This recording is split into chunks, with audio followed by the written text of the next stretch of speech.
Quelle est votre question? Le statut de l'imama au féminin? Parce qu'elle le vaut bien. Ouais, une petite boutade n'a jamais fait de mal. Petite mise en bouche avant d'aborder un sujet, ma foi, explosif.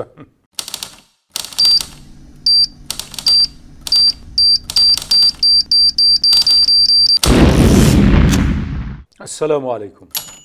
Pardon? Que je me présente? Est-ce vraiment nécessaire? Vous croyez? Eh bien alors seulement pour les nouveaux nés de ce matin. Je m'appelle Farouk Abou Portant. Je suis imam et recteur de la mosquée itinérante baptisée par mes fidèles volatiles Mel et Voile. Je suis spécialiste du fiqh hanbalikite qui, comme son nom l'indique, est le produit d'une fusion canonique et cosmique entre le hanbalisme et le malikisme. Théologien du courant historico-critique mu'tazilite, j'étudie depuis près de 30 ans les connexions entre les trois livres, l'Ancien, le Nouveau et le Dernier Testament. Dans une thèse de 12 759 pages, je démontre comment la Torah n'est en fait qu'un pur plagiat du Coran. Plagiat flagrant que la Bible tente, bien piètrement il faut le dire, de dissimuler depuis 2 millénaires. Je suis également islamologue diplômé de l'EHOSS 117. Quelle est votre question? Le statut de l'imama au féminin? Parce qu'elle le vaut bien. Ouais, une petite boutade n'a jamais fait de mal. Petite mise en bouche avant d'aborder un sujet, ma foi, explosif. Vaste question que celle de l'imama des femelles, même s'il s'agit là d'une problématique que j'ai déjà traitée de long en large dans un modeste article de 6479 pages consultable sur mon blog. 3W, lis mes articles jusqu'au bout, citez un homme. Pardon, mais mon point de vue est dans cet article, une synthèse, bien entendu, sur mon compte Twitter, ça vous ira, en 144 signes.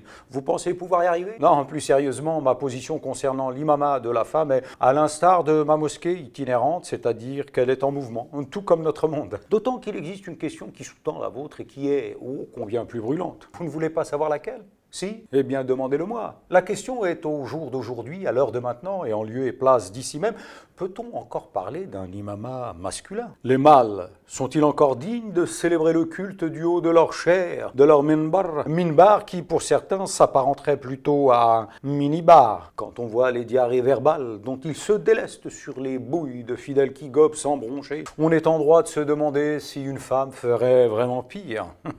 Parce que, avec certains, faire pire, il faut vraiment être motivé. Comment? Que disent les textes? Pour ce qui est du Coran, la réponse est nette, claire et précise, une réponse qui ne souffre pas la moindre ambiguïté. À ceux qui croient donc dur comme fer que le Coran est la parole de Dieu, il n'aura pas échappé que la fonction imamal n'a été assignée à aucun sexe en particulier. De même, dans la tradition, pas l'ombre d'une contre-indication. Mais alors pourquoi, dès qu'une femme ose briguer la fonction d'imam, imam pour les femmes et les hommes s'entend, pourquoi fait-elle systématiquement face à une levée de bouclier? Vous ne voulez pas savoir pourquoi? Si? Eh bien, demandez-le-moi. Mais tout simplement parce que les hommes ne veulent pas, et les femmes non plus ne le veulent pas. Les deux sexes font consensus dans l'interdiction d'une pratique qu'aucun texte n'interdit. Dit moins subtilement, c'est juste une question de mentalité. De mentalité et de courage. Au début des années 80, et là, je vous parle d'un temps que les moins de 20 ans, oui, ne peuvent pas connaître.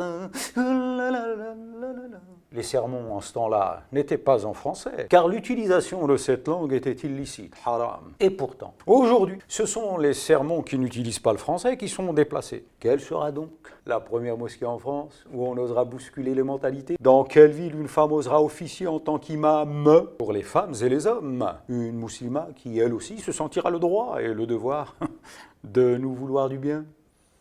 Affaire à suivre.